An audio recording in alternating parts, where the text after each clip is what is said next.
And we welcome you in courtside here in San Bernardino, California, Pure Sports Center for the third of 4 regular matches today, as the OC Stunners look for a little redemption after losing yesterday to the New Jersey Freedom as they take on the Seattle Sasquatch. The Stunners coming in 6-3 on the year. They have won 5 of their last 6, and they are solidly in the postseason, representing the National Coastal Division. Seattle comes in at 1-7 on the year, their first action of the weekend, and their postseason certainly will not happen in their swan song season here, as they will play their final weekend of their debut year as an expansion franchise. It's definitely going to be a tough one in terms of, you look at, even with their full squad, what it would take. I mean, this is a 3-0. They'd have to basically, to have a chance, 3-0 Stingers, or 3-0 Stunners and 3-0 Freedom. That's kind of like to get the overall match record, then to get a set record and scoring the right points to kind of compete. That's what it would take. And with the full squad here, that's already sounding like a difficult task. And unfortunately, the squad, they've kind of, I think, resigned themselves to understanding that that maybe isn't where they're going to make their playoff run. So there's 6 guys here. This is as bare bones as it gets. An injury ends an instant forfeit. There's not even going to be a libero on the court today. It's pretty unfortunate to see, to be honest. But, if anything is an indicator, OC Stunners, I think, are going to give some guys some playing time, put on a clinic here, and just get it over with. Rip the Band-Aid off. Well, he's Nick England. I'm Ira Thor. The third member of our crew is Noah Chast, and he will stand on the sideline and have a conversation with the fourth member of our crew, who also happens to be the head coach of the OC Stunners, Matt Prosser. Well, Matt, I don't know if you could actually hear Ira. You just know him well enough to know exactly how he said that, because you, in my ear, said verbatim how he tossed it over to me. But you're all right. I'm Noah Chast, joined by Matt Prosser, the coach of the Stunners. And Matt, smiles aside, yesterday was a fantastic match as a fan. Didn't go your way as a Stunners team. What was your message to the team afterwards? Man, that was a tough loss for sure. I mean, it's never good to lose. I mean, you always learn something from a loss as well, and we learned quite a bit about our team too. I think the messaging afterwards was we just can't make unforced errors, right? We got to really set the bar where we expect to play and then play that way all the way through. And just try to avoid these ebbs and flows or peaks and valleys that we're a little susceptible to sometimes. And today you're playing a team, they're shorthanded, not really with legitimate playoff hopes at this point in the season.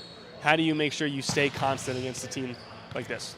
Yeah, I mean, it's a little bit of a different challenge, right? But I think the way that we want to approach it, the way I would like to approach it for the team, is that no matter who's on the other side of the net, we're still playing like our brand of volleyball, right?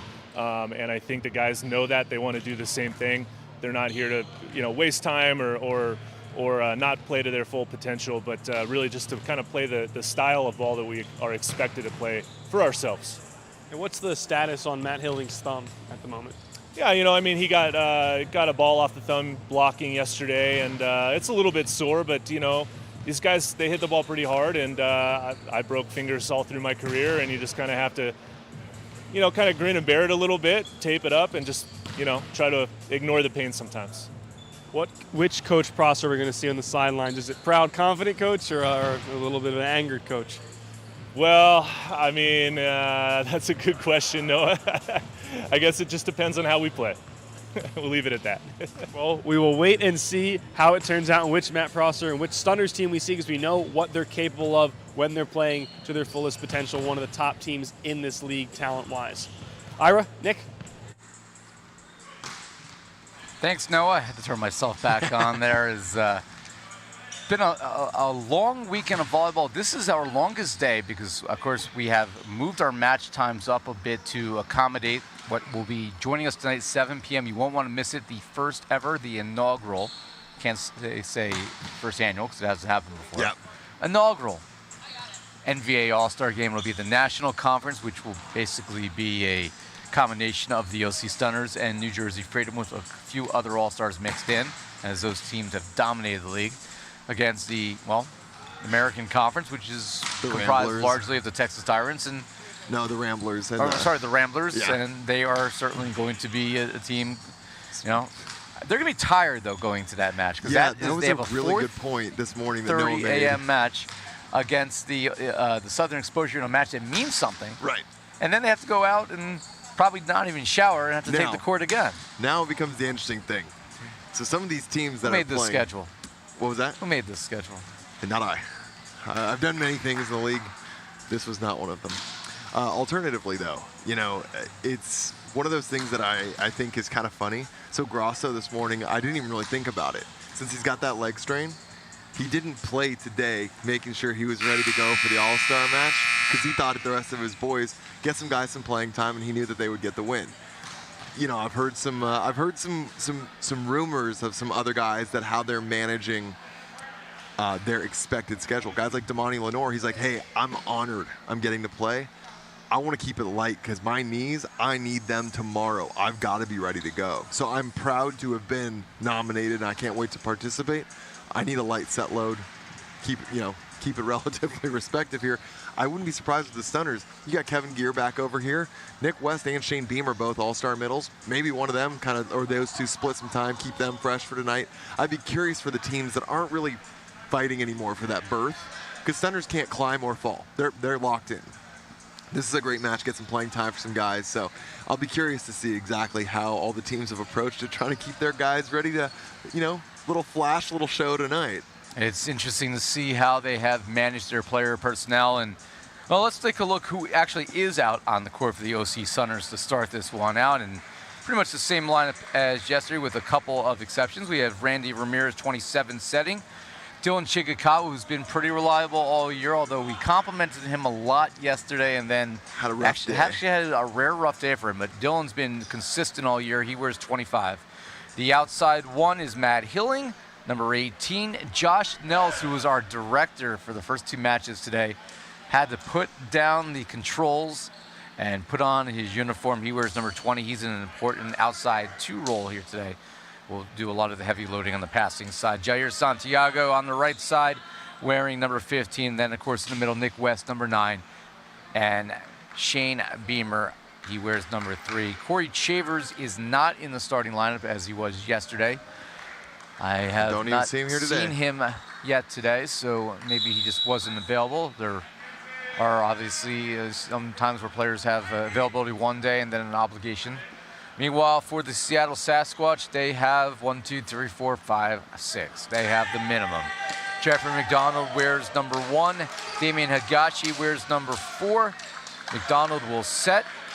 Higashi would have been the libero, but with only 6 players, they have to give up that opportunity. Jacob Tinatali wears number 5.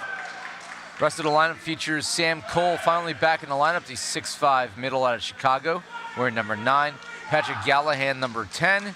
Is the other middle, 6'6", out of Silver Spring, Maryland. And rounding out the lineup is Javon Coronado, number 18. Well, definitely interesting to see where this all goes and see where everyone's playing here. I think you were pretty on the spot. Looks like Coronado and Higashi on the outside. Peter Silva missing this weekend. It's going to hurt them. He's been very reliable for them all season long, one of the highlights of this team. But this is one of those things, dynamically problem solved. Sam Cole's spent some time playing international volleyball as well. He plays outside middle, right side. So he's one of those guys when he's back row, you're not going to really notice any pain there. And that's actually going to help them quite a bit because he'll be able to pass when they need him to. And so he'll be able to kind of step in and help round out the absence of a libero there. That, having Pat Gallahan back row as one of their true middles, that's one that they're going to feel a little bit more.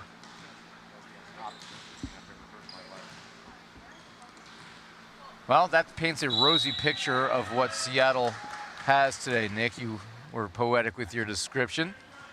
Sam Cole certainly will carry a heavy load offensively. Exciting to see him back out there on the court after missing some time with an injury.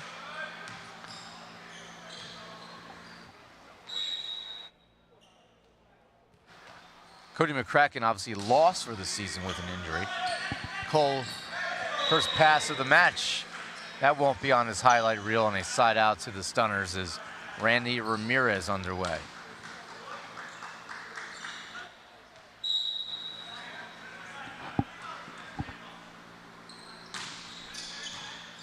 Stunners went 5 yesterday against New Jersey, as that will fall through for a kill by Tinatali. Stunners fell on that one 3-2. The first set was actually won by OC 30-28. So they had control of the match, but New Jersey came back, won the next two, 25-20, 25-20. Stunners forced the fifth set, winning 25-23, and then it was all freedom in the fifth set, 15-8. As New Jersey tomorrow will play Seattle with a chance to go a perfect 10-0. That will be an NVA. Well, it's a first. It's never happened in the history of the league. And it'll be a history-making moment for sure. Doesn't mean you're going to win the championship at the end of the year, but it certainly makes you the #1 overall seed going to the playoffs. As that's put away, Sam Cole getting a chance to swing. Well, I'd love to see that. You know, the big thing here is just, you know, I mentioned it a little bit earlier. Focus on the pieces that work. Damian Higashi, a great passer. He's an effective libero for this squad. So he needs to bear a lot of that passing responsibility. Javon Coronado's had some moments that have gone really well as he's contributed as an outside here. So it's just the more that they can get guys like Sam Cole swinging regularly, that's where they're going to be more likely to see success. Coronado was able to find the back corner for the side out for Seattle. So it'll be interesting to see if the 6 guys they have out on the court today have enough oomph in them, enough desire to compete with an OC Stunner squad that, as you said, is, well, they can't go up, they can't go down. They are locked in. They will be the top at-large team that is coming out of the National Conference. There are, of course, the 2 division winners in the National Conference. That is the New Jersey Freedom in the National Coastal, the Texas Tyrants in the Central. They are automatically in, and the next 2 teams will get in as well. The OC Stunners are one of them. The LA Blaze, well, they are the other. Although I incorrectly said that on the morning show. I forgot that Chicago and Seattle are in the same conference, and that, well, makes LA almost, like I said, shy of a miracle here for Seattle. It's all but done on the national side. American side, that's where the fun of games is. The LA Blaze, I mean, quite frankly, they've backed their way into the playoffs. But, yeah, you know, you get there and you see what happens. Maybe they are able to turn those things around. Blocked back at the net, collected by Ramirez. Nell's getting a chance to swing away. Coronado with the roll. That's stuffed back, but it forces Santiago and Beamer, one of them, into the net. And a kill on the side out for Seattle. So my question, though, with the playoffs. So the Stunners are clearly the top wild card team coming out of the National. Yep. Utah is the lower of the 2 divisional winners in the American, obviously Las Vegas being the top. Does that mean we have a Stunner-Stinger matchup? No, so it'll be national one side, American other. So it's going to be, the quarters is going to be a mixture of, depending on how seedings finish out, that'll be Stunners, Freedom, Tyrants, and Blaze. Quarterfinals, they'll match up inter squad, and on the other side, you're going to see the Ramblers, the Stingers. So that's definitely the national conference. So we'll have New Jersey against the LA Blaze, and the Stunners will take on the Tyrants. I would believe so. That's what it. Yeah, I believe so. So that will actually be into that. I think so. Yeah, pretty much. So that'll be a repeat of last year's quarterfinals. That Tyrants Stunners match, which was an absolute phenomenal match. That is wild that we will lose one of those teams in the quarterfinals. It's just how it goes sometimes when the seeding was done this year for the divisional stuff, everything being worked out, trying to get it all balanced as best as possible. And, you know, some of the teams that you expect to be great maybe just turned into good, and some of the teams that you expect to be good turned into great. And that's kind of just how it all unfolded. As Josh Nels gets on the highlight column with a smash down the line. A little tattoo on the shoulder there for Tenatali. Well, you look at those teams this year. New Jersey clearly has well exceeded any expectations. Yeah. Chicago has underachieved, and that's being nice at this point. Southern Exposure, quite frankly, is underachieved after making the semifinals a year ago. Yep. Quite frankly, Utah has underachieved. However, you know, they were in a division with Colorado and an up-and-down Dallas team as that sails long. So they were benefactors of that. Yep. Ramblers are exactly what we thought they were. The only loss was one that went the distance and then some against the Tyrant squad that was 9-1. Yeah.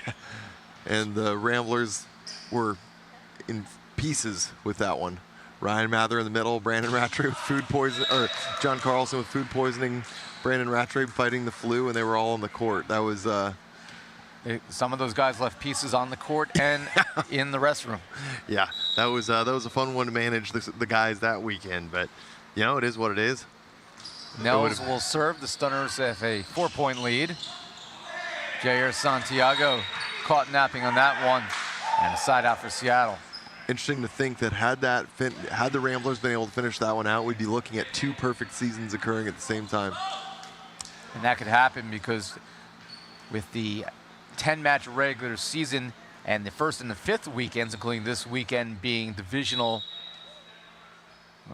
weekends, you only play teams within your own division, 4 matches against teams within your own division. Well, that means you're not playing one division, and in this case, the National Coastal does not play the American Coastal Division, as they don't take on the Ramblers, Southern Exposure, and the Matadors this year. Stunners or the Freedom, quite frankly, or Seattle, of course, as the third team. And of course, that means the National Central and the American Central don't have a crossover either. So there is an opportunity, depending on how the playoffs shape out, if we have a New Jersey-Las Vegas final. Those will be 2 teams that haven't played yet this year. Yep. You can very likely see some of that. Stunners could also be another one. Stunners and the Ramblers haven't seen each other yet either. Well, Stunners have to get by the Tyrants first, and that is going to be by far the best matchup of our quarterfinals. Yeah, for sure. First weekend of August. Here's Matt Hilling swinging away, and he's able to tool the block for the kill. And we're hoping to have some exciting news regarding the championship weekend as the rest of July goes along. We won't spoil that for now. You'll have to wait and see what we're referring to. Yep. Yeah, stay tuned. Let's put a teaser, as that is saved by Higashi and sent over. You go to Nick West, covered by Higashi. And Dylan Shigakawa's there. Jair Santiago slugs it through. I like that. That's a very accurate representation of his swing. If anyone's sitting at home, they don't know what it looks like. Slugging his way through. Jair Santiago's got an absolute hammer, a behemoth of a man.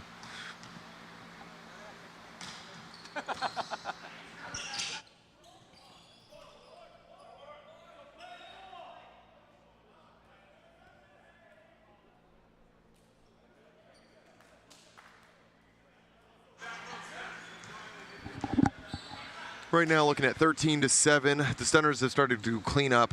Early on, looked a little bit close. Sometimes the spacing and things like that take a little bit to occur on the scoreboard. McDonald, you could tell with his eyes there where he was going to Coronado, and that was well read by Santiago. Back to Coronado again. Shigakawa back set to Hilling, and he's able to smash it down. Matt Hilling with another kill. A decisive lead here for the OC Stunners, as one might expect. 14-7. First time these teams met was actually the first match that Seattle ever played as a franchise in the NVA back on April 8th. And the Sasquatch actually took a set from the Stunners. Of course, the Stunners were not at full strength. They didn't have Joey Jarvis that weekend. They didn't have Corey Chavers. They don't have Corey Chavers today, of course. So Chavers has missed both Seattle matches, as has Joey Jarvis. But 25-18, 25-21, 23-25, 27-25. You saw how close that one was to actually going 5 sets. Yeah, very close. And that was really the end of the excitement this year for Seattle, because they have largely not been competitive since. They've only been swept, to their credit, they've only been swept twice. Actually, I'm looking at the wrong dates here. They have been swept, I stand corrected. They've been swept 5 times. So we remember this a little differently, I think. Yeah, I'm looking. I appreciate the benefit of the doubt. I was too optimistic there. They've been swept 5 times, and they're hoping today is not one of those dates. As we reach the technical timeout, they got a lot of work to do. Down 8, 16-8. More to come here at the Pure Sports Center.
Back here courtside, Matt Hilling will serve after the technical timeout. Yeah, so Seattle been swept this year by the Freedom. Is that a rotation violation? Rotation. That is a colossal blunder there for Seattle. Cannot be making that mistake at this level. To finish my thought, Sasquatch lost in 3 this year to the Freedom, the Kraken, the Untouchables. Only win this year for Chicago. The Stingers and the Tyrants yet, and well, hopefully not to repeat that again today. Their only victory was against the Dallas Tornadoes. That came on May 30th. They lost the first set, won the second set 26-24. Dallas won the third set 25-22, and then Felix Chapman, a day after putting away 36 kills, had to catch a flight. Had to leave, and without Felix Chapman, well, the Sasquatch came out of hibernation and got the win. That was, yeah, the most catastrophic flight there. And as a Rambler fan, you know, I felt a little bit of just desserts after the Tornadoes took away our perfect season last year, and that, you know, as we dropped our one win to them, and that was their one win of the season. Oh no, they got a second one later on, but I felt that, and I was watching the Tornadoes lose that one. As someone that has enjoyed their upswing this season, I felt redemption for our loss the year before. Kevin Gear is going to come in for Shane Beamer. First substitution for the OC Stunners. Las Vegas Ramblers have just 2 regular season losses and 3 total over the last year and a half. That set was a little too low. I think McDonald slipped, and Cole had to loop it over the net and out of play. Yeah, that was barely at his waist. That one just got completely away from him there. Like you said, I think there was some slippage going on there.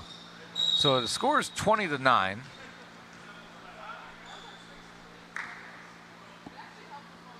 Nick West will serve. Had a great serving effort yesterday. Free ball city, and Kevin Gear hops aboard.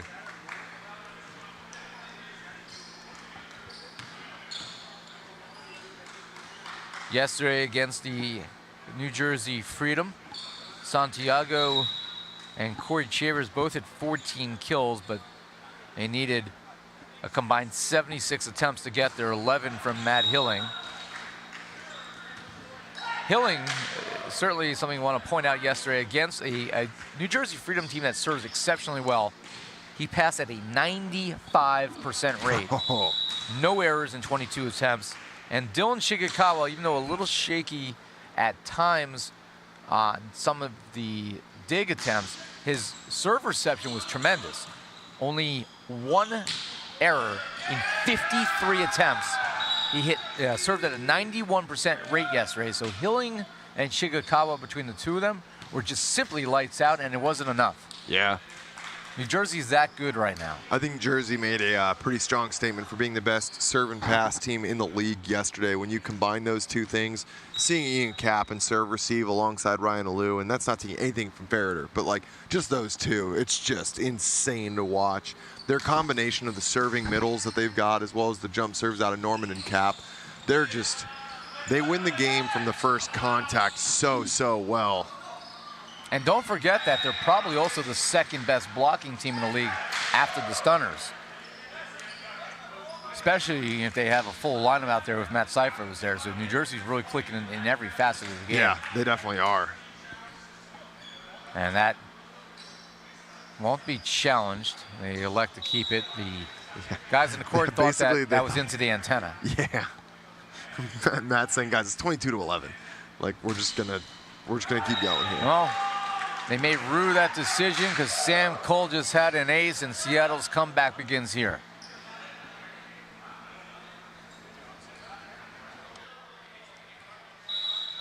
Well, you know, we laughed about it last game on in a possible situation like that. LA Blaze ran 9 points to 1 to bring that back, so it all has to start somewhere, and Sam Cole is absolutely hammering serves. That's a great pass by Matt Hilling, and Santiago catches the back line. Very, very close.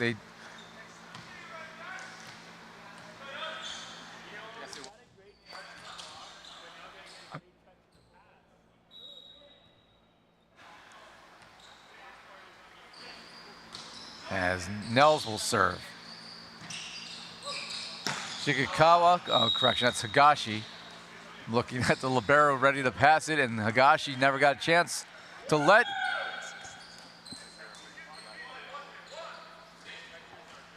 And that one's well wide, so that will make this now. Let's see how high the math goes. Oh, it's 12 set points for the OC Stunners.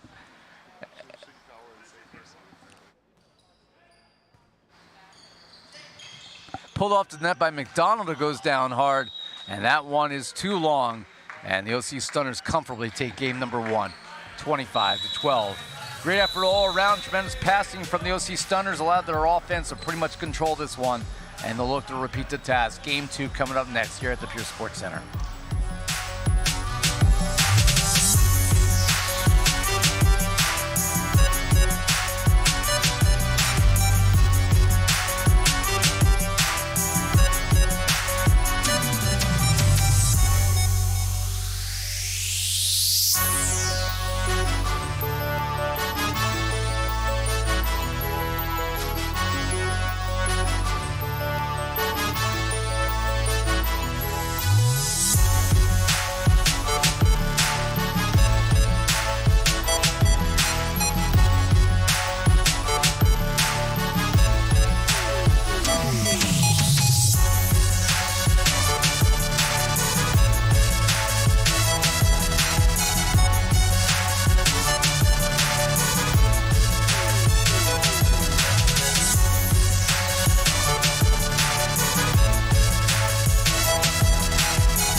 Back here courtside in San Bernardino, California. Ira Thorne, Nick England, Noah Chass. Matt Prosser's here too, but oh, that's because he's coaching. Different capacity. How many hats does he have to wear? He's coach, he's a broadcaster here, he's Mr. Worldwide, calling games in Calgary, Alberta, Canada. Yeah, for anyone that doesn't know, he did some broadcasting in the Volley Nations League stuff going on. Also some of the pro beach circuits internationally, so. Mr. Matt, Worldwide is quite the apt. Matt has won an AVP event. He still holds Long Beach State records for most blocks in a match. That'll never be broken unless we go back to the side-out scoring error, which I used to love. Don't miss it. You want to try to run an event on schedule and on time? Oh, okay. I'm just talking back in my, because I love to serve, and I would just unleash 10, 12. Oh, man. I'm just thinking about the Rallies in a row. implications of men's volleyball with the way that we miss serves now. I played state championship, New Jersey, 1995. I was 3. Thanks for contributing that information. Our relationship is done after the end of this weekend. Get a hold of yourself, England. We won 15-13, 13-15, 15-13, side-out scoring error in a match that lasted almost 4 hours. Wow. High school volleyball match. That is quite an evening. Almost 4 hour, 3-set match. That is the side-out scoring error when you have two good teams going against each other. So we would have to book 5 hours in between these matches if we were still in that era. As Josh Nels on lighting. He is having a feast today. They let him out of the director chair, and he has 5 kills and 6 swings. Yeah, he's one of those guys that's a little undersized, but played his volleyball at NAI school, Hope International University, HIU, out here in the West Coast. And he's just one of those guys that really understands timing very, very well, especially on the offensive side of the ball. And he just is a blast. If you don't get a block up in front of him, he's just the guy that in games will just bury balls like he's in hitting lines. You know what Josh Nels' favorite song is? As this play is going to be challenged by Seattle. No. His new favorite song is "Will You Be My Neighbor?" I don't know that song. I know the implications. Mr. Rogers. Oh. Well, technically it's a song. It's a jingle. It's a jingle. Yeah. It's a jingle. And we make that reference because we found out today that just by happenstance, dumb luck, that Josh is actually building a home across the street basically from Nick England. Yeah. That's quality volleyball all in one spot right there. Basically, the NVA production team is just moving to one neighborhood. Yeah. I'm sorry, I am staying put in New Jersey, where it is nice and beautiful. Where do I live? Tell the people where you live, Nick. You live on the beach in Newport, right? I live in the NVA office, working tirelessly on this league. I mean, we have seen your little teasers, your promos on the IG, and we know you're in there about 23 hours a day. But for that 1 hour a day where you're home with Ari and Ollie, what town do you live in? Tell America. Stone's throw from this very stadium. Parts unknown, just like The Undertaker's Nick England. And Josh Nels will now be his neighbor. Just the odds of that are incredible.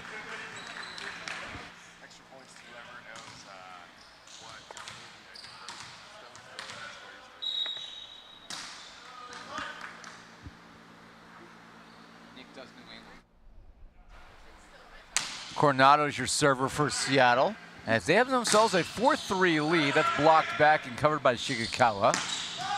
And Nels again. Welcome to the neighborhood, young man.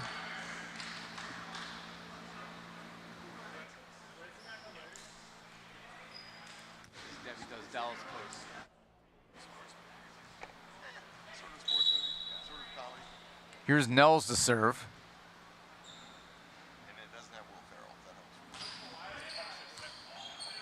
And that is an ace. Josh Nels unleashes the ace. And the Stunners have put themselves in the early lead.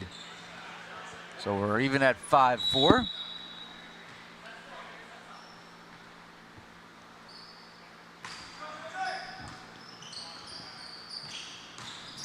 We also now know on the broadcast that I'm 15 years older than Nick. So thank you for sharing that, Mr. 1992. Should I tell the people how old I am, too, while I'm giving them my address? Give me your social security number while you're at it. How about your bank account number? Oh, man. There's nothing there. There's nothing anywhere right now. We are self-funding the NVA. If the last 4 digits of your social security number were to be any 4 numbers, what would it be, theoretically?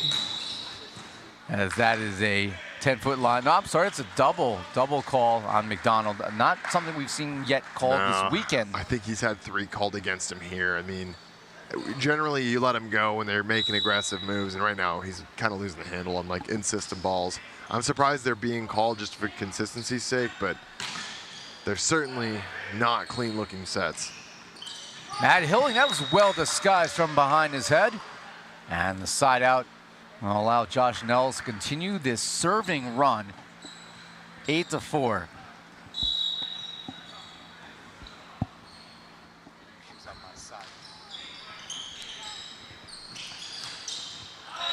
And that is missed wide, a misfire there. You gotta make that. If you're Seattle and Patrick Gallahan, good set from McDonald. Your team was in the early lead and now have given up now 6 points in a row, Nick, and quickly this set is getting away from Seattle again.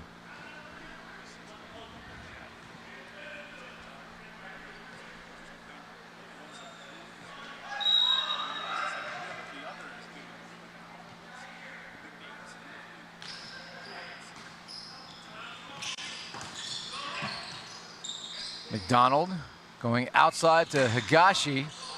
That's collected by Nels. And then Beamer going to wisely send this over. Let Seattle be the one to make the mistake. Here's Higashi with the easy tip. This will allow the Stunners to run something in. Matt Hilling, perfect campfire throw. That's the kind of tip you want to see at this level. It's not just like the tip over the top necessarily, but more like kind of the guiding or like throwing the ball almost. That's been kind of like a more recent development in the game, is how long the contact has been sustained. Previously, they might have called things like that a sustained contact, but really what they're looking at is to ensure that you're not changing the trajectory, more that you're accelerating the ball straight in one direction. And Hilling does that exceptionally well. So good usage there, but that's what you want to see with those kind of moves offensively. Well, that kill by Higashi ends what ended up being a 7-0 run for the OC Stunners, and Gallahan will serve. And something else that obviously at this level you want to see that, even at the collegiate level you don't always get is those tips that are into a spot that you can count on. You know where your opponents are playing. You only have maybe a 2-foot window to work with, and that's something you can certainly work on in training. It's just the accuracy of those power tips. Yeah, and that's just kind of one of those things. That's what we're watching high-level volleyball. Even as a high-level player, you can kind of draw some inspiration from other players and get some ideas. Brandon Rattray talked about that in the post-game interview yesterday with Noah. He did a little 180 windmill kind of over his shoulder. They threw off a block. It's remarkable stuff. If you go watch, top players, you'll see guys like Irvin Ingapet who make moves like that, and they kind of continue revolutionizing the game. And you can just try drawing some inspiration from those things, and you'll see top players. Brandon Rattray plays in Germany, one of the best players in the U.S. Great play there by Tinatelli to run it down after the Sasquatch were able to bring it back onto this side of the court, and then that attack by Santiago was ruled out. No touch for Seattle. I thought there was a touch. Oh yeah, there was a big touch there. I saw an absolute touch. If not, this will certainly be challenged and won by the Stunners. And I think our up official may have missed the touch since Santiago came crashing into his ref stand. Understandable. Unfortunately, I would think that either of the line judges would get this. 100%. I mean, I understand here that Ty Boyd, our official, was, had his life flash before his eyes when the 6'10" Santiago came crashing into him, but there's no way in the world that wasn't touched. That ball went down and then up, and that doesn't happen unless there's a string attached to the ball. Yeah. By the way, I'd like to thank all of our fans who have joined this one, who may have learned about this match through the NVA USA TikTok channel.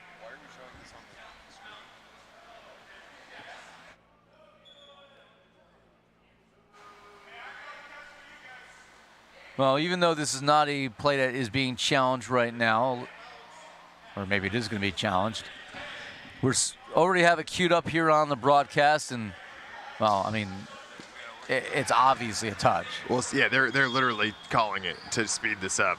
I mean, this was, I think there was honestly like shock for a lot of people that it wasn't called. That was big.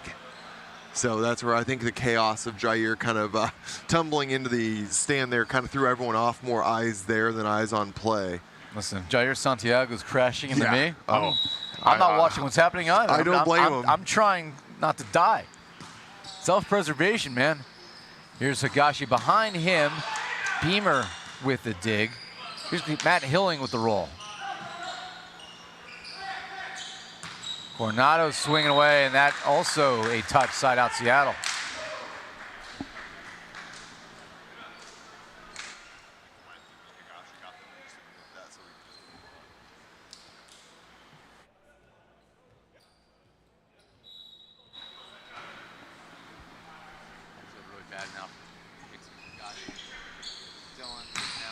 Ooh, Kevin Gear in full gear there as he puts away his biggest kill of the afternoon. Getting the chance to play now for Nick West, who has this set off. It's a little bit of what I was talking about earlier, saving both these middles, kind of keeping them fresh today so they can play tonight. Antonio Aguzola is the only other bench player for the Stunners as that one misses wide. And a side out for the Stunners as they push to lead the 14-7.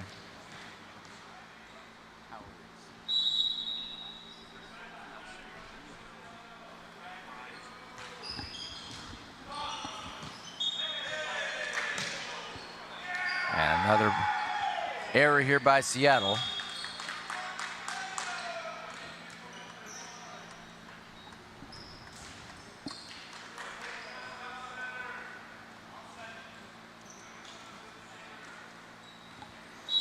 And Anguzola subbing in to replace Matt Hilling here. So there was that one adjustment that they had left to make.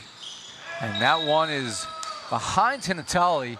Credit to him trying to reach to save that point, but another misconnect here as Seattle finds themselves in a deep, deep hole. The OC Stunners have now scored 13 of the last 16 points. They lead by 9 as we head to a technical timeout.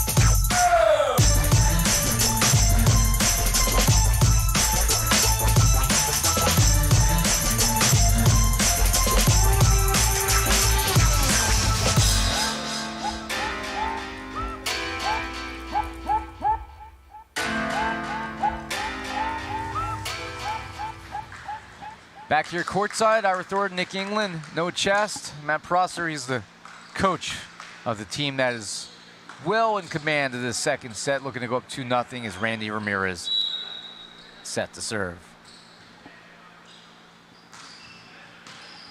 That one setting our way. McDonald saves it as he crashes into the banners, and then the attack by Higashi into the antenna. And tough spot for Higashi to be in. Again, someone that doesn't traditionally swing at all as a libero, but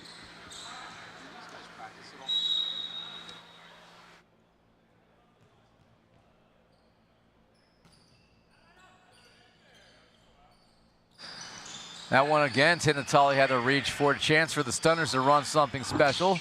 Santiago, the stab by McDonald. And two on the block. Higashi gets a little redemption for his error before. that swing was lefty from Santiago. He still just absolutely hammers the ball, even with his offhand. It's amazing. Absolutely amazing to watch it. When I play open gyms, I hit with my left hand routinely because you're playing with some not so great setters. So, you know, the sets are well off the court behind you. But you're not hitting with power. At that point, you're hitting, you know, you're trying to go for spots and keep the play going. And in your head, you're cursing at the poor setter you're playing with. Jair's able to do this with freaking an incredible amount of power. Special stuff.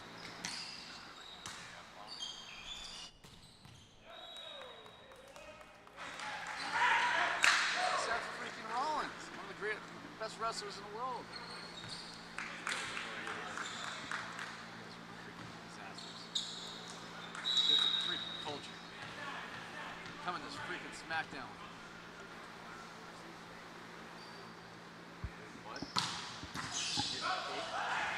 That's going to carry him off of the ceiling, and an ace for Sam Cole and the Seattle Sasquatch as they get to double figures. Still down 18-10, but Sam Cole just continues absolutely hammering the ball.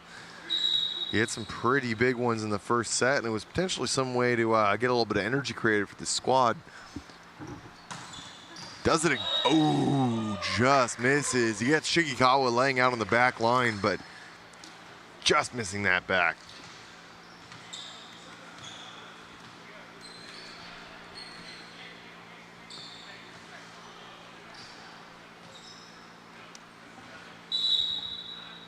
Here's Kevin Gear serving away 19 for the Stunners. Free ball opportunity. And it's going to be a violation, likely, I think, on Nels. Yeah, he was over.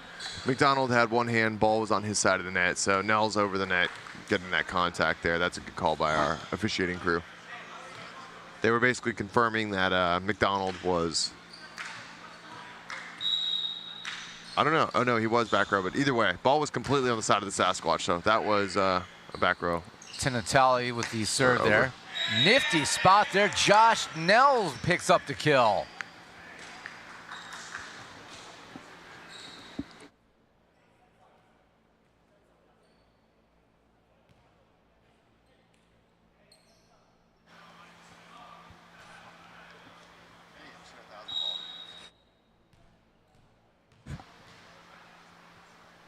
Here is Jair Santiago, 20-11 his team up.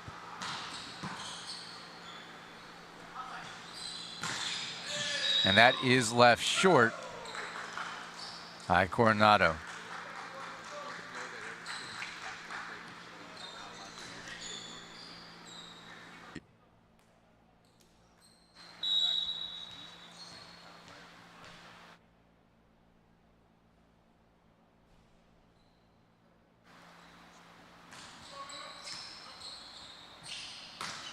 Blocked at the net, and Ramirez able to attack that ball over on one, and Seattle can't handle it, and the Stunners now pulling closer to the finish line here in game two, 22-11.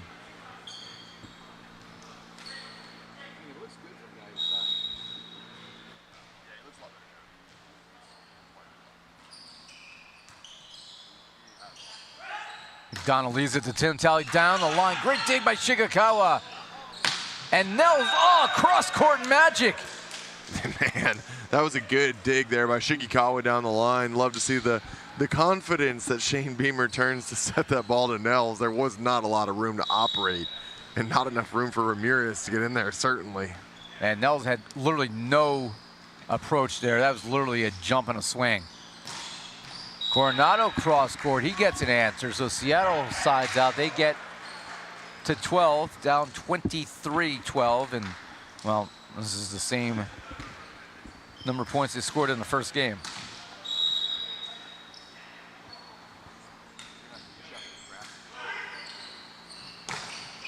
Beamer, that one will fall through between McDonald and Gallahan. Credit to those two as they are among the oldest players in the league. McDonald, I believe, is the oldest player in the NVA. He is 41 years old. Patrick Gallahan, he just turned 35 this past fall.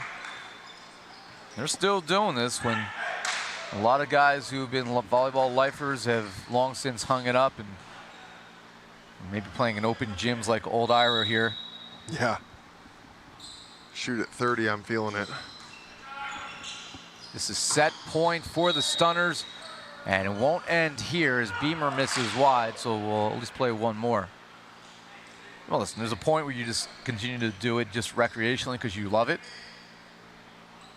Plus, it's more fun than the gym sometimes. And then if you're still able to play like a Russ Holmes at a high level after 40, that just makes it even more special.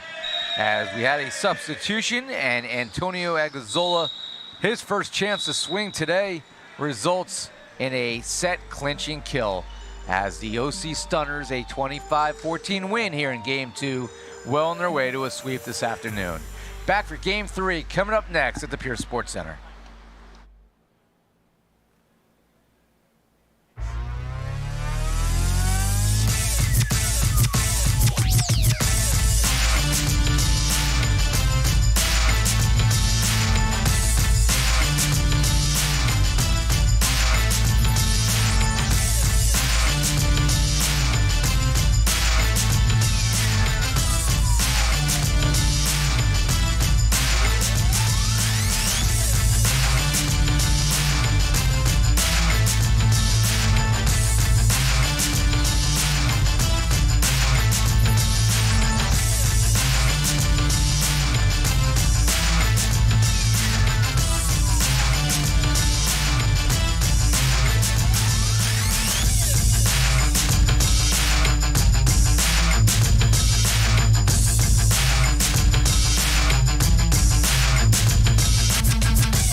Back here courtside at the Pierce Sports Center in the Inland Empire of California, where it is a little roasty today.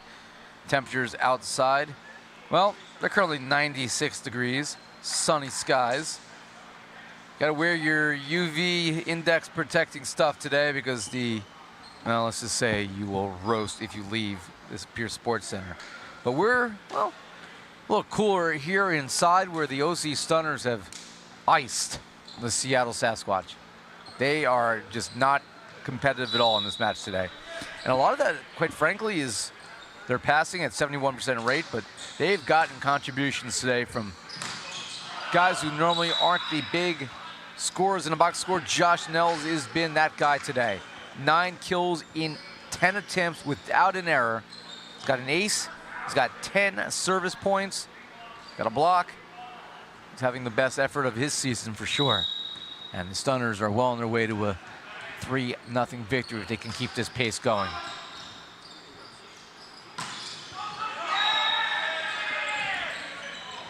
And Randy Ramirez helps Kevin Gear get the solo stuff as he serves this one 2-0 OC.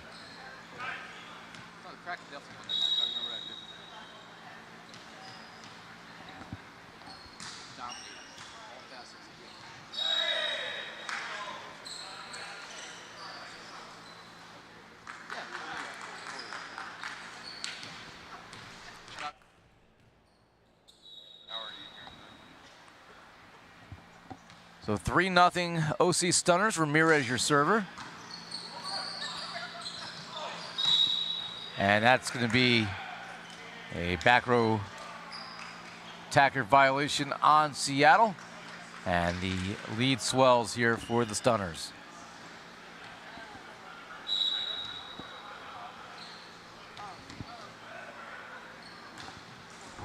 the run ends here as Ramirez leaves it short. So Sam Cole will serve.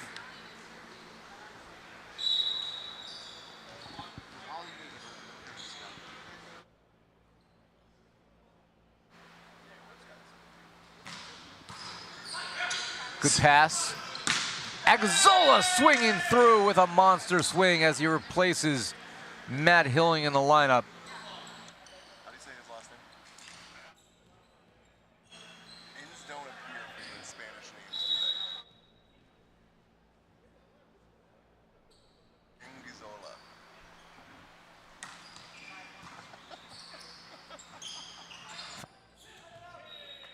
As that is powered down the line by Tinatali. However, they're saying it was wide.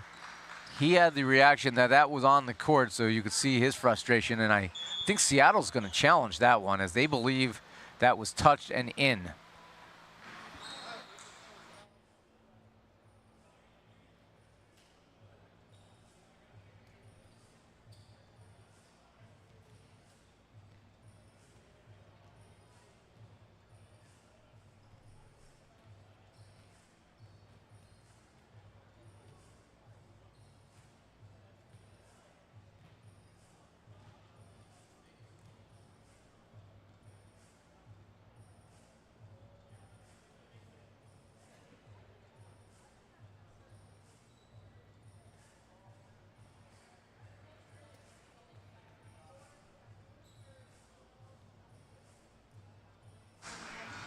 All right. As we look here at the replay, Tinatali, a little tough to see there is 120 frames per second all collided at the same time. Yeah.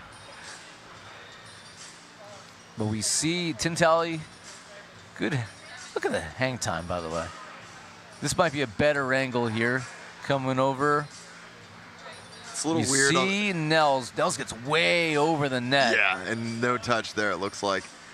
For a little bit of context for the fans, in terms of where you get some of that awkward pixelation, this is a screen recording a screen. So sometimes the cameras don't enjoy the little bit of the powwow that's going on there. But in terms of clarity that we're seeing on the back end when they're looking at the screen, there's quite a bit more clarity. This is just something that we're trying to continue improving on the broadcast, but just to give you a little bit of an idea of what they're looking at. Question was, is it in or out? What was that? Yeah, I don't think that caught his. Did that catch the outside of his arm? Does it look like the ball moves there? I did not see the rotation adjust. So when you look at the spin off of his tip, I don't see the spin change, which it would, I think, off of that, most likely. But And yeah, no contact there. So So Seattle does not win the challenge, but I think that was a good challenge there by Seattle. You're down 2-0. It's close enough where you have some doubt. That is why you challenge a play. yep. And Josh Nels was saying, you know, I don't think I touched it, but it was in a spot where the under of your arm maybe could have brushed him and not be aware of it. But he didn't think he touched it, including the replay didn't show it either. Anguizzola, your server, and he unloads but misses long.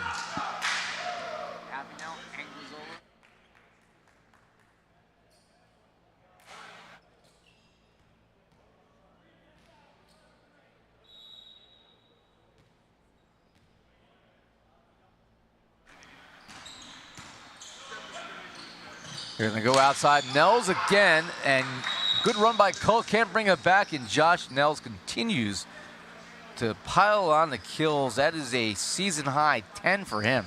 Yeah, you know, this is like this just kind of showcases when you really look at the top of the standings. When you look at the Tyrants, the Stunners, Freedom, Ramblers, it speaks to how much depth they have when they can use the other guys on their roster.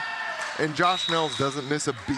He just comes out, steps up, and it's business as usual. And, you know, we were having the hard conversation yesterday of when you've got Joey Jarvis, when you've got Matt Hilling, when you've got Corey Chavers, how do you pick two of those three? But it's, you still got Anguizzola and Josh Nels behind them even, and they're out here doing just fine. It just speaks to how deep some of these top squads really are. And there's another smash down by Josh Nels, who, well, he's our director when he's not on the court. He's headhunting right now. And, normally the director's the one who is telling us what to do. And, well, we may have a chance to tell him what to do in the post-game interview because right now I can't see anybody else being our man of the match. Do we have to, though, ask him permission to talk, though? Josh, can we interview you at this time? Or does he cue the shot to him? All right, camera one, take one to me. That's basically what's going to happen. Yeah. Give the people what they want, the director on camera. Maybe we should have Nick England interview Josh Nels.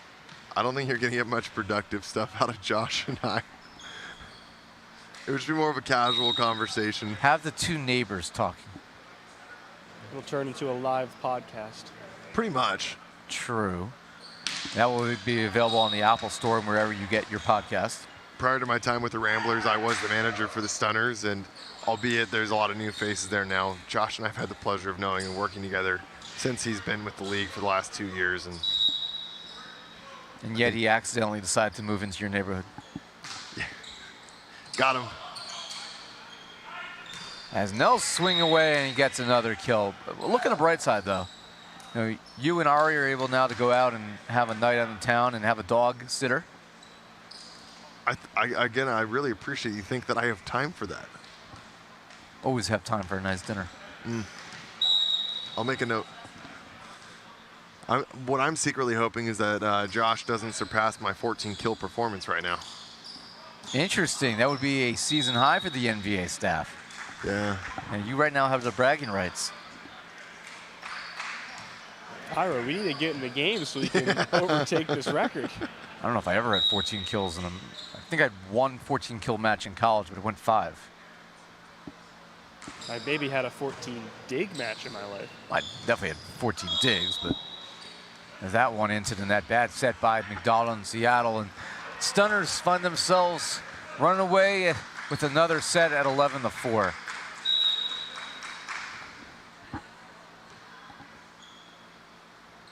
I feel like I had 16 or 17 in a match against Messiah or Scranton or one of those Pennsylvania teams at one point. Back in the dark ages, as Nick reminded me earlier today. Me? You would have been 6 that year. I probably didn't exist yet. What year are you born, Noah Chast? 1998, my good sir. Oh, he was, yeah. Yeah, you existed. You're a wee lad. Hey, triple block. First one of the match for Seattle. It's Agashi Tenatali, Sam Cole get in the block column. The Stunners' bit of getting through an entire match without it getting blocked ends here in game number 3. So here is the 41-year-old setter, Jeffrey McDonald, to serve.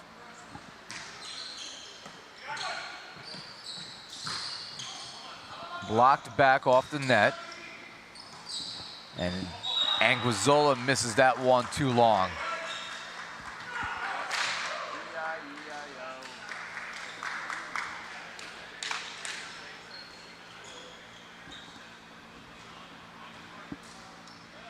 McDonald goes back to serve.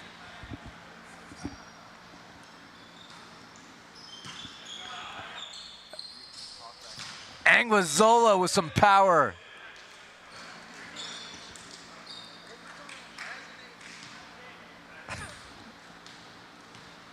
Here's Shane Beamer.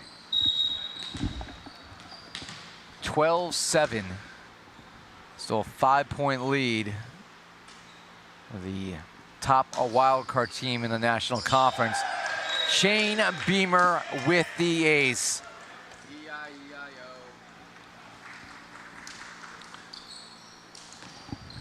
Well, Seattle's trying to hang in there. This is just a tough situation. I mean, looking at how disparaging this matchup was, the lack of personnel didn't make this any easier. So I do have to say, though, given where we're at in the season, one of the things that is hard for teams on top of the standings sometimes is they struggle to continue performing in a way that they should.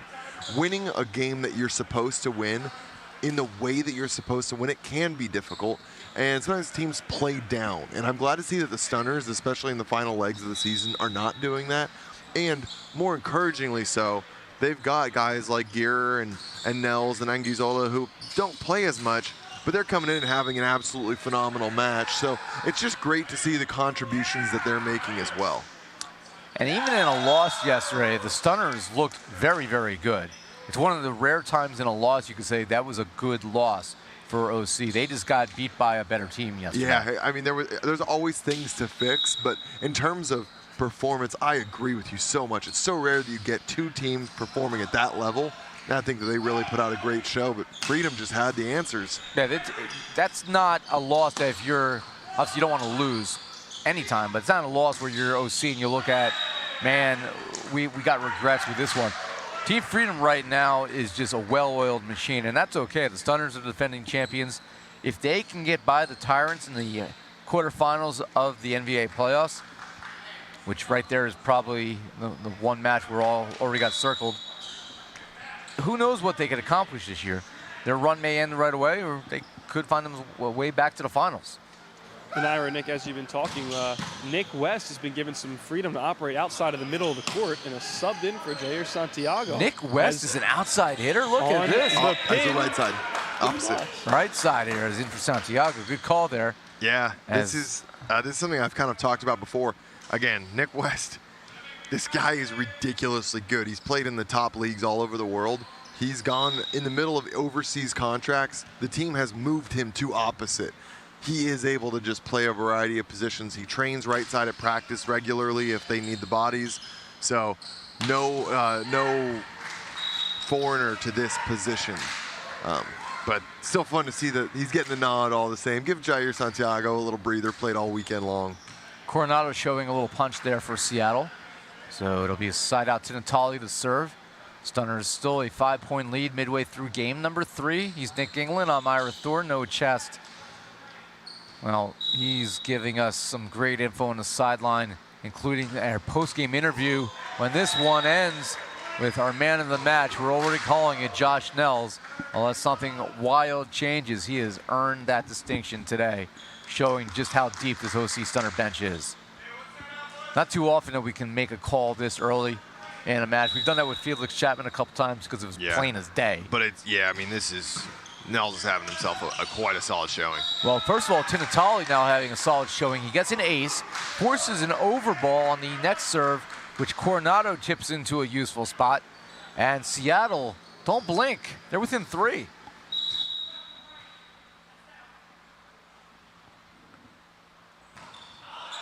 And that one too long as the OC Stunners lead 16-12, and that takes us to a technical timeout. Game 3 of the Stunners looking to complete the sweep when we return.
Back here courtside after the technical timeout, and that one will sail deep into the desert.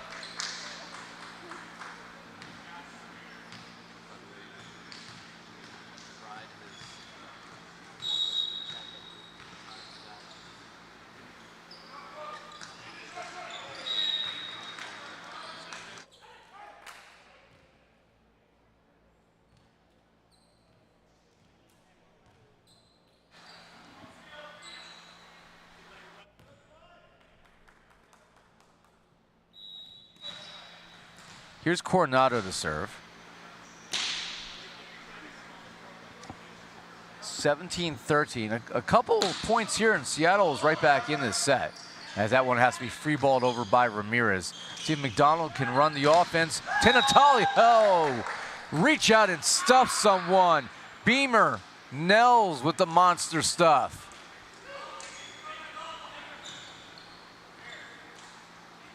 And here's Nick West, your server.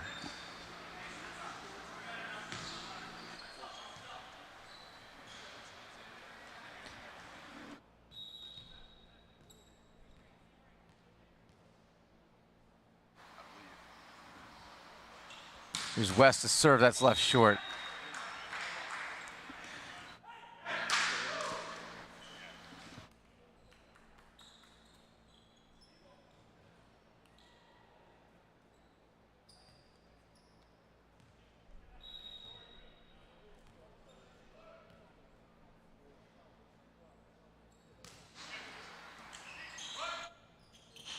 And Shane Beamer getting a chance to swing. Nice setup by Ramirez as the OC Stunners push the lead to 5 here in game 3. And here's our man of the match, Josh Nels, your server.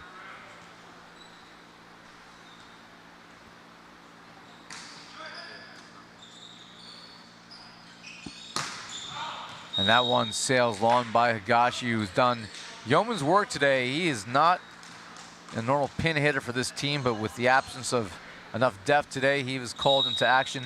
Typically their libero and their number 2 setter. Good serve by Nels. Here's Higashi again. Nels for Anguizzola. And Sam Cole with the misfire. 20-14.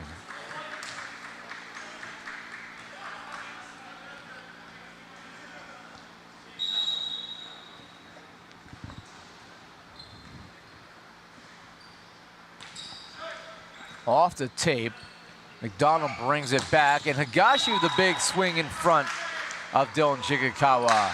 So Higashi showing a little oomph. Yeah, that was a nice set there by McDonald. Ball was tight on net, and he just did a good job. Gave Higashi there a one-on-one against Ramirez. Put a little thumping on that one. Here is McDonald. And Anguizzola takes out some anger. 22-15, the OC Stunners on top.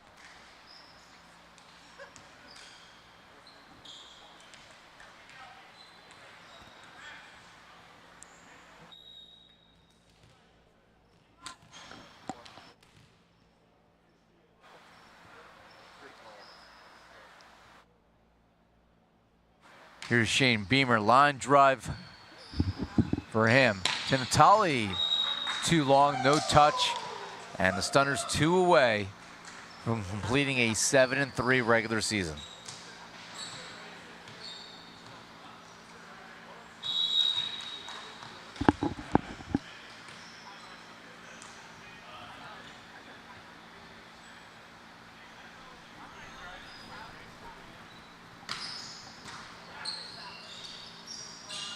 Tinatali blocked back by Randy Ramirez. They go to Tinatali one more time. That one's stuffed down and sent over. McDonald with the aggressive play. Randy Ramirez getting a chance to swing. Nice cut by him. And that will find its way through Coronado. 16th point for Seattle, 23-16. They still trail, but they will have a fighter chance to try to see if they can pull off a late rally here as Higashi goes to find the ball he would like to use. These fancy Mikasa balls, one of the sponsors of the NVA. Anguizzola gets stuffed down. Big block there for Seattle for Sam Cole and Tinatali. And especially good job there by Jacob Tinatali, who was able to close off that pin. Yeah, the Seattle still, These guys are doing everything they can to keep fighting, keep continuing to get a couple blocks. And there's another one. Sam Cole, solo stuff. Well, Seattle's showing some fight late. You like to see that for a team that is absolutely only playing for pride.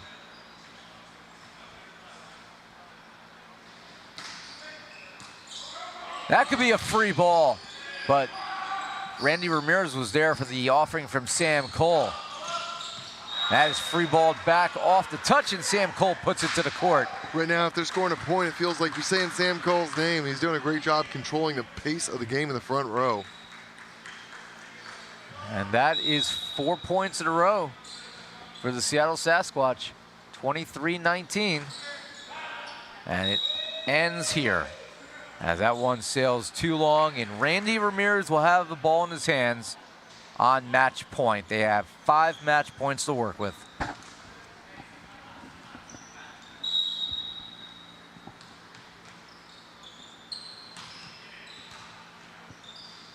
On match point, they go to Coronado, reach out and end the match.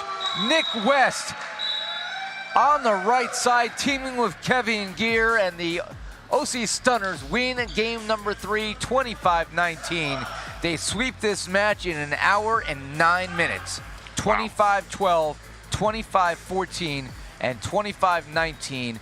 And the OC Stunners, the defending champions, they improved to 7-3 on the year. Meanwhile, the Seattle Sasquatch, they fall to 1-8 on the season with one more match to go, and that'll be at 9 a.m. tomorrow morning when they take on the New Jersey Freedom on July 10th. New Jersey, all they're doing is playing for the first perfect season in NVA regular season history, so it doesn't get any easier for Seattle. No, it really doesn't. I mean, this was a big ask. You know, being one of those brand new expansion teams, looking at the way the season was going to unfold, Event 1 and Event 5 playing that conference matchup or divisional matchup, and it was just, it was a big ask, you know. But well, you thought going into the year that it was going to be the OC Stunners as the team that was at the top of this division. Yeah. You knew New Jersey was likely going to be that other team. Right. Well, the tide turned a bit, and New Jersey reloaded in the offseason. Yeah. They are the 10-0 potential team if they win tomorrow. Great year, though, in the regular season here for the OC Stunners. They will be off for a month. They will return to action on August 5th, as they will be the top wild card team that's coming out of the National Coastal Division. They will have a very, very difficult task in the quarterfinals to take on a Texas Tyrant squad that is 9-1 and right. looking like title contenders. One of those teams will advance to the semifinals. One of them is going to have their season snuffed out early, but we're going to get our money's worth. Yeah. We didn't really get that here today. This was a completely one-sided match as the Stunners dominated in every possible fashion. It really was, and you know, looking forward a little bit more to kind of get you in gear for what's coming up next. We've got Southern Exposures. They're going to take on the Las Vegas Ramblers. Ramblers sitting at 8-1. On the other side, Southern Exposure have not yet played this weekend, coming in at 3-5. So there's going to be, you know, while the national side is very much solidified, kind of locked in there, what we're seeing on the other side is just an absolute battle royale. Utah Stingers have locked in their spot as the American Central Division leaders. Las Vegas Ramblers, coming into this event, had already secured the American Coastal Divisional leaders. But on the other side, Colorado Kraken, even with their loss today, they are still in it. Inland Empire Matadors still in it, Dallas Tornadoes, and of course Southern Exposure in it. So 4 teams vying for 2 spots. We got some meaningful matchups tomorrow, Nick, and I do have some good news for you. You were our man of the match earlier this year when you had 14 kills, which was at the time the record for a member of the NVA staff who also is on one of the rosters. Josh Nels will be our man of the match with absolutely incredible numbers. 13 attempts, no errors, 12 kills. However, he did not beat your record, so you still have the bragging rights. But our man of the match, passing at a 71% rate today, 12 kills, 92% hitting rate. Absurd. Absurd is the word. Josh Nels, our man of the match. Camera 1, take 1. Over to you, Noah Chast. Oh, well, Josh, you're normally the one directing me, so give me the cue and I'll get started, okay? Pass it to Noah. And we're here with Josh Nels, our man of the match. Josh, you had 12 kills on 13 attempts and 92% hitting percentage. I mean, you played out of your mind. How are you feeling out there? Honestly, I was pretty nervous, but I was just trying to have fun, and then it kind of became natural, and I was like, all right, I'm back in my groove. Let's keep going. Unfortunately, you did not break the NVA staff record of 14 kills set by Nick England, but I mean, the 12 kills, a block, and an ace, it's pretty impressive. Thanks, man. I appreciate that. Oh, I'm being told in my ear it's the worst interview ever because I don't have the best director ever telling me how to do things. He's on the floor with me. That's all I got for you, Josh. That's all the only questions I have. I'm lost without you in my ear, but he's here on the floor dominating the game for the Stunners. I mean, can we let Josh thank the little people in his life that made this moment possible? You know, maybe thank a girlfriend or somebody that is special in his life. Let him enjoy this moment. I think we all got to enjoy that moment in our own way. Oh, man. I mean, the numbers by itself, that's the moment right there. A 92% hitting rate, that's just inhuman. Yeah. Not bad for a guy who just over 2 hours ago was directing our previous matchup. Yeah. As the Utah Stingers continued to roll, and he got a chance to roll himself, and that's what the Stunners did today. They hit 61% as a team. They passed at a 64% rate. They had 10 more kills than the Seattle Sasquatch, and the error column just pops off the page. 21 combined errors in this match, 15 unforced, 6 blocks, just 7 for the OC Stunners. Yep. And that is in one statistical column, painting the picture of a 12-14-19 dominant sweep today for the OC Stunners. As we wrap up our third match of this afternoon, we have one more to go. As you said, at 4:30 p.m. today, as we have that 2.5-hour differential between matches. Final match here in day 2 of the regular matches. Well, that will be the Las Vegas Ramblers. 8-1 on the season, looking to complete another 9-1, well, another one-loss regular season campaign for them. Southern Exposure looking for the upset. That could be a 5-setter, so we encourage you to stay tuned for what we know is going to be an exciting match. And then at 7 p.m. tonight, well, that is the other one you want to stay forward for. The National Conference, the American Conference, the inaugural NVA All-Star Game right here at the Pierce Sports Center. For our entire hard-working crew, Nick England, Noah Chess, Matt Prosser, the coach of the OC Stunners, I'm Ira Thor. Thanks for tuning in for this Stunners, a dominant 3-0 win over the Seattle Sasquatch. Join us again at 4:30 for the next one, the Las Vegas Ramblers and Southern Exposure. Till then, be well, everybody.